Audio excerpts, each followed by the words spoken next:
بسم الله الرحمن الرحيم السلام عليكم ورحمة الله تعالى وبركاته وعنا ونكسن دابضيال كسو دبادة برامجka bandhiga rajo hadaha iyo kale aad ka daawataan shashada caalamiga rajo TV sheekooyin xiiso badan in alaab idin kugu soo gudbinaa sheekooyinka saaka kaga bogan doontaan barnaamijka bandhiga rajo waxa qayb ka noqonaya gabar si mucjiso ah ugu dhalatay hawada sare kadib markii safar ay ku jirtay hooyadii uurka ku siday balse gabadha ay sheekadeedu noqotay mid ah braha bulshada iyo waliba caalamka ba qabsata kadib markii gabadhaasi dhalmadeeda lagu helay 100 gram oo dahba barnaamijka ayuu qayb ka yahay saakay kaga bogan doontaan soo kale sheekooyinka xiisaha badan barnaamijka bandhiga rajo aan idinku hayo waxa qayb ka ah Muqdisho waxa ku soo badanaya madal bandhigeed buugaagta iyadoo hadba ay dhalinyartu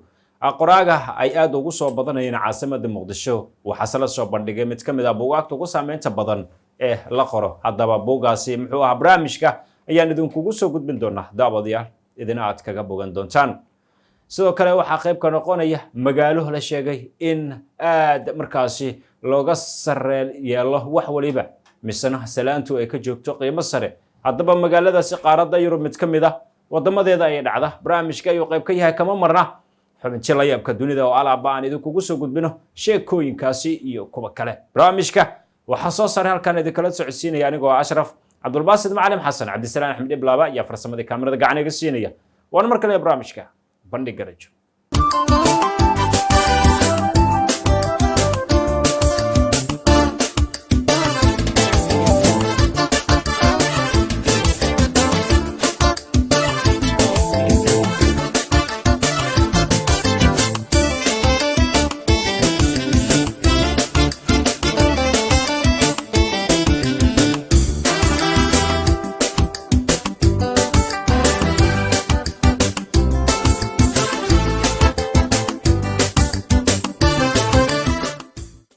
markale saragti cidoon daawadayaal sheekooyinka ugu xiisaha badan ee barnaamijka ayaad markaasi hordhiciso daawateen markaas inta ayagoo ka sii faahfaahsan ku soo dhawaada haddii aan soo qabto sheekada ugu horeysa waxa la leeyahay diyaaradda hawada sare ku jirtay ayaa hooyo ay ku foolatay waxa ay sababtay in gabadhaasi magac iyo maamuus ay sameyso mid kamid ahna adigaha markaasi taariikhadna la geliyo waxayse in gabadha ay dhalato ay noqotay madaxeeda lagu helo 100 gram oo dahab ah sheekooyinkeeda oo hadal haynta ugu badan ay noqotay baraha bulshada mid la isku dhaafayo ayaan soo qabanaya markaa ka bogasho dhaqtaradu dhalatay dalka Canada ayaa ka sheekaysay farxadeeda kadib markii ay umulisay canug mucjiso ah oo ay ka dhalisay hooyo foolatay xilli ay ku jirtay adulimaada ku wajahna dalka Uganda Dr. Aisha Katib oo professor wax ka dhigtay jaamacadda Toronto ay qiyaastii hal saac ugu harsanad inay soo afjarto dulimaadkeeda diyaaradda Qatar Airways oo ka soo baxay magaalada Doha kuna sii jeeday garoonka Entebbe magaalada Kampala balse waxay maqashay qeeladaan haweeney qaxooti shaqaalaha u dhalatay Uganda taa oo ka soo safartay dalka Sacuudiga ayaa foolanaysay canugeedii gooreeyay ilmaha yar oo ku jiray horaantii isbuuca 35aad ee uurka ayaa u dhashay si caafimaad leh waxaana loo bixiyay caasho mucjiso iyadoo loogu magac daray dhaqtarada Dr. Katib oo hawo gadisatay shaqo adag oo ay ka haysay Toronto xilli uu socdo cudurka safmarka ayaa kuna sanaysay kursiga diyaaradda balse kama aysan labayn markii ay maqashay codka qofka rakaabka weydiinay inuu jiro dhaqtar saaran diyaaradda waxaan arkay dad xonsan bukaana ay markaas tiri halkaas marka ay xaaladdu mareysay waxa ay mareysay qof marxalad halis badan ku jira sida wadna xanuuna markii aan ku soo dhawaaday waxaan arkay haweeneydan oo ku jirta kursiga iyadoo madaxeeda uu sii jiro dhanka Ameerika gudaha diyaaradda lugeedana ay jiraan dhanka daaqada canugana banaanka ayuu soo baxay hooyada ayaa la geeyay qaybta heerka sare diyaaradda kadib markii ay umushay waxna caawiyay Dr. Katiba canugtu waxay si xoog leh ay tiri markii ay xaaladda hooyada la dirisay kadib waxay bilowday in canuga eegto caafimaadkiisa sheekada qaybteeda ugu fiicnada waxay ahayd in hooyada go'aansatay in gabadheeda ay anigu igu magac darto ay tiri ditoresada si hadiyad ugu siiso magaca samiga ah ee wadaagto awgiisa dhaqtaradii waxa ay soo furtay katiinad dahabka waxaana si caasho mucjiso katiinada waxa ku xirnaa magaca caasha oo luqadda carabiga ah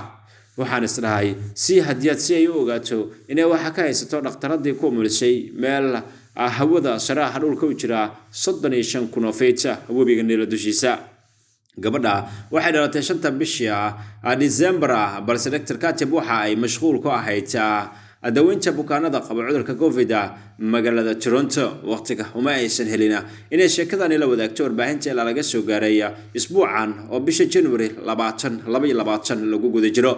waxaa looga yeedhay Uganda halka ay tababar ku siinaysa shaqaale maxalli ah markii taariikhdu ahayd 18 Diseembar dulmaadka wadankeeda ugu socotay waxa jirta qaladaan kale oo lagu raadinay inuu qof dhakhtar ah saaran yahay diyaaradda nasiib wanaag dhakhtar kale ayaa laga helay diyaaradda ay tir Dr. Katiba oo khuslaysa waxaana ku dhahay markan uu aniga canuga ayaan dhaliyay 2 isbuuc ka hor haddii aad i baahatidna waxa aan fadhiyaa kursiga 25A وحكاك halkaan kaga talaabno sheekadaasi oo qayb ka ahayd sheekooyinka xiisaha badan ee badhiga rajo aad daawadayaal ku daawanaysaan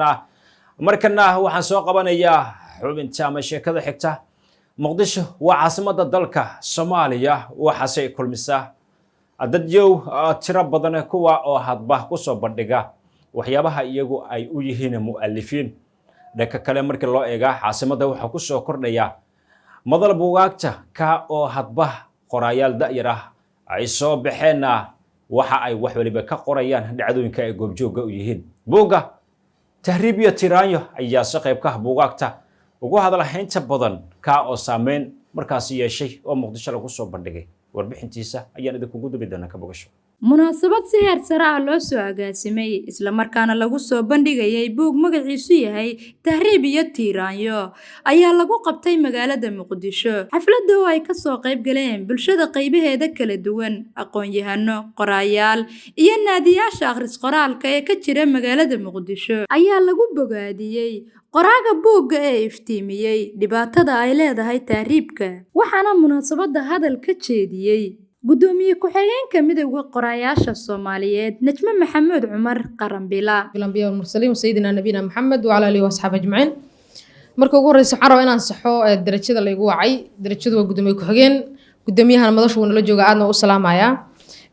intaas kadib waxaan salaamayaa madaxda iyo mas'uuliyiinta ee ka soo qaybgalayaasha qiimaha badan ee barnaamijkan qiimaha badan soo xaadiray runtii ka midowga qorayaasha ahaan marka buug la soo bandhigo anaga waxay nooga dhigan tahay anaga oo ilmo noo dhashay bay nooga dhigan tahay in qoraa uu maaragtay uu buug soo bandhigo wax weyn bay nooga dhigan tahay sida marka ay anaga wax weyn nooga dhigan tahay bulshada Soomaaliyeed wax weyn nooga dhigan tahay taasi waxay cadeyn u tahay qorayaashu inay ka duwan yihiin oo ka fikir duwan yihiin oo ka mabda' duwan yihiin aragtiyaha isdiidan ee dalka ka socda taasi waxay astaan u tahay in dhalinyaradu ay rabaan inay hore u socdaan sidan gadaal eegin taasi waxay ay astaan u noqonaysaa inaan rabno inaan ka sheekayno dhibkii hore noogu dhacay ee taariikhtu ka mid tahay ee aafada qabiilku ka mid yahay ee aafada qaadku ka mid tahay ee aafada qabyaaladu ka mid tahay laakiin aanan doonaynin hadda in dibna lagu sameeyo dib uguba waxaa buugan tahriib iyo tiraanyo wuxuu sheegayaa mashaakilaadka dhalinyarada ay wajaheenayo firdhadkii iyo farxadkii ku dhacay iyo dhibaatooyinkii gaadhay bal ayaan daro waxaa inay dadka qaar hadda doonayaan in dib hor lana gaadhsiiyaan runtii taasna mid aan u dulqaadan karna ma ahan maanta awoodeenu waa qalinkeenuna ma daali doono dhuuxiisuna maaragtay inagama dhammaan doono qarnimadeena iyo jiritaankeena nolosheena waa ku difaaci doonaa waayahay tahriib iyo tiraanyo marka runtii waxaan rajaynayaa inuu noqdo buug u noqonaya boogdhay da'yarta dhibaatada tahriibtu gaadhay iyo kuwa ku haminaya inay tahriibaan ha tahriibin dhalinyarooy tahriibtiyo dhalanteed kan lagu lumay miyaydan dhibkeeniyo dareemaynin dhimashada lagu dhammaada xeebaha dhalinyaro tahriibta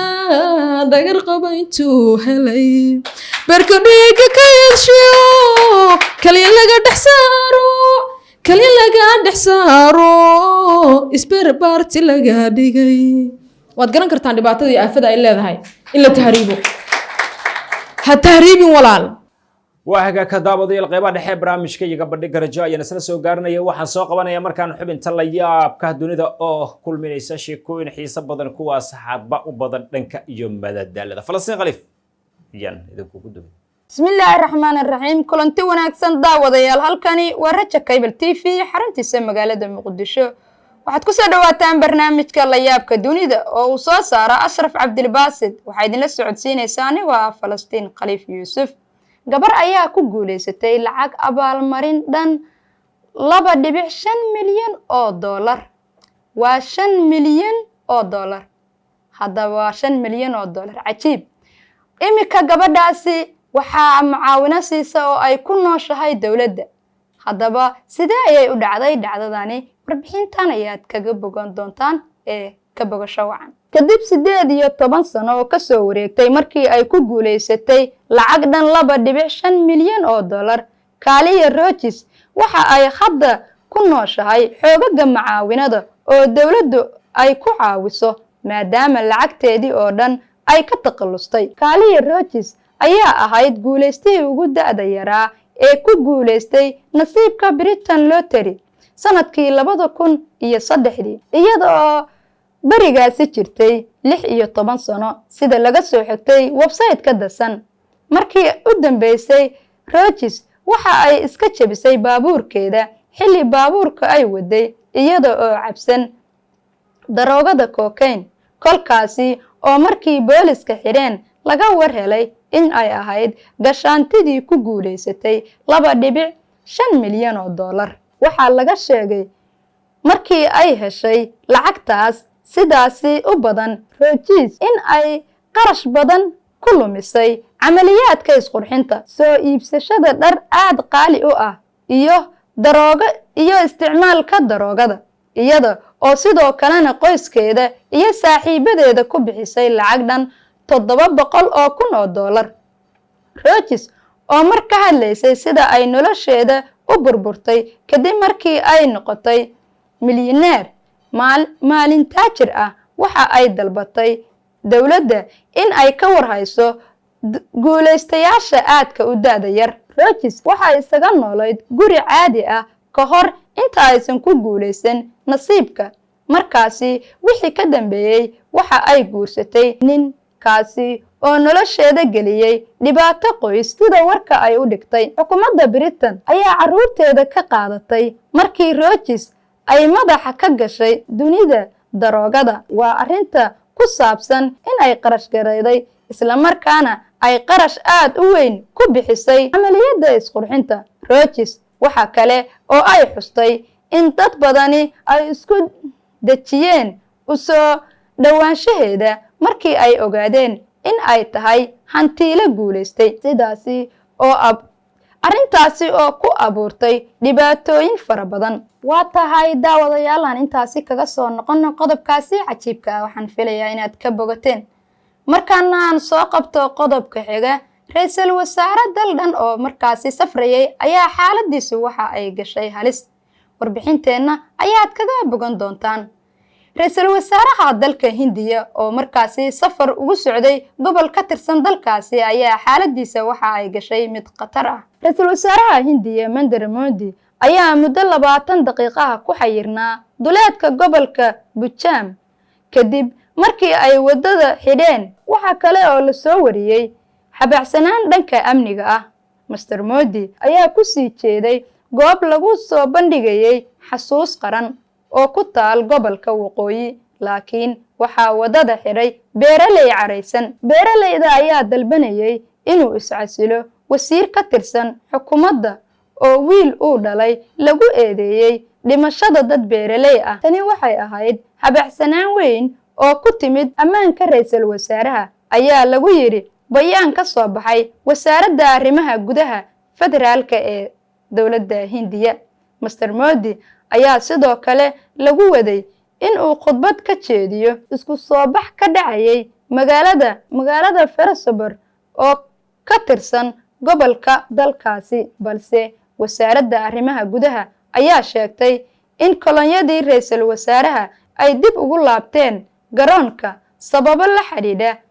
xabacsanaan dhanka ammaanka ah. Dibadbaxayaashu waxa ay dalbanayeen inuu iscasilo wasiir Achan Mishra, kaas oo wiilkiisa lagu eedeeyay dhacdo ay ku dhinteen 8 qof bishii Oktoobar. Baabuur lala xiriirinayo Mr. Mishra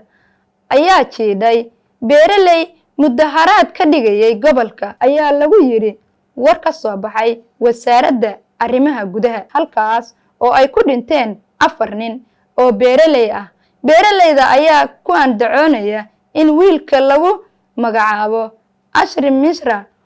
uu ka dambeeyay weerarka, balse Mishra ayaa beeniyay eedayntaasi. Mr. Modi ayaa subaxnimadii Arbacadii soo gaadhay gegida diyaaradaha